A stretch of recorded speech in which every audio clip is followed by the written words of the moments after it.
ByteDance is most famous for TikTok, known as Douyin in China, which was launched in 2016. TikTok quickly became one of the world's most popular social media platforms, with more than 1 billion monthly active users. Behind these impressive numbers stands China's leading technology company, and the person who contributed to the success is Zhang Yiming. With a net worth of 49.3 billion, ByteDance founder Zhang Yiming has become China's richest man in 2024. Starting as an ordinary engineer, Zhang Yiming was born in 1983 in Fujian, China, to parents who were both government employees. Zhang Yiming's middle name means to surprise everyone from the first time. However, to achieve his current success, this tech entrepreneur had to face many challenges along his development journey. Zhang's childhood was filled with conversations with his parents about new technology trends and the importance of innovation. At that time, China was going through a period of economic and social reform. 1979-1991. Fujian, Zhang's hometown, was one of the first regions to open up to the world. These early experiences shaped his understanding of technology and business, as he witnessed firsthand how changes in society could create new opportunities. Growing up in this environment of transformation helped Zhang develop a mindset focused on innovation and adaptation to change. Growing up during China's transformation period greatly influenced Zhang's mindset. Like many other entrepreneurs, Zhang started from humble beginnings and experienced several failures before achieving significant success. In 2001, Zhang Yiming gained admission to study microelectronics at Nankai University, a prestigious institution under China's Ministry of Education in Tianjin.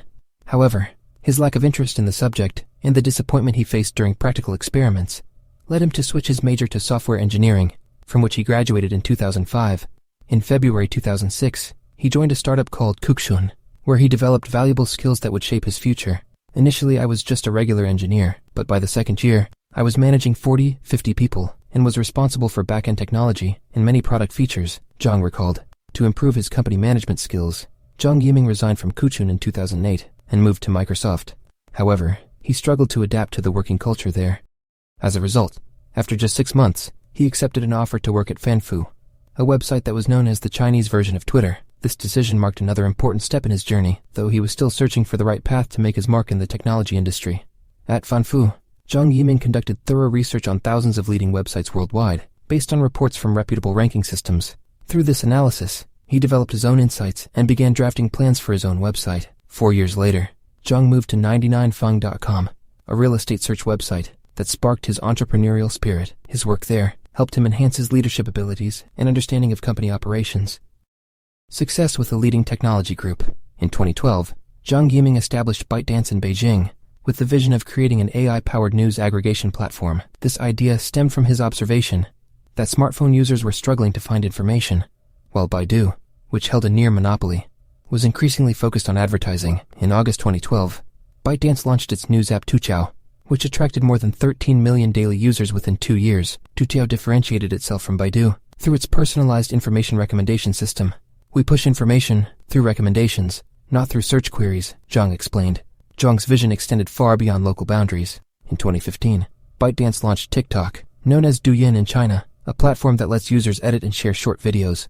The product quickly gained popularity among Generation Z users. TikTok became a global phenomenon in 2021, leading the iOS app rankings in the US, and surpassing both YouTube and Tinder in revenue. ByteDance, now valued at $75 billion according to PitchBook, has become the world's most valuable private company. The company owns several other platforms, including Flipchat, Douyin, and Douyin. Zhang Yiming's story teaches us important lessons about long-term vision and creative innovation, making him a role model in global tech entrepreneurship. Stepping away from power at the world's most valuable startup, beyond his business success, the Chinese billionaire actively contributes to society. In 2021, Yiming donated $1.85 billion to establish an education fund called Fangmei in his hometown of Longyan. As reported by the South China Morning Post, the All China Federation of Industry and Commerce and the United Front Work Department recognized Zhang Yiming's achievements. By including him in their list of 100 entrepreneurs, they praised him for his significant contributions to private sector development over the past 40 years. However, in May 2021, Zhang Yiming unexpectedly announced his departure from the CEO position at ByteDance. Within just 6 months, the Chinese billionaire also stepped down as ByteDance's chairman, though he continued to participate in developing long-term strategies for the group. Explaining his resignation, he shared, "The truth is that I lack some of the skills needed to be an ideal manager.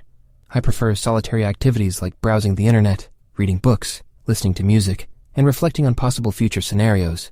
He also mentioned that he could better serve the company in a role that doesn't directly involve managing people. I need money. You need money.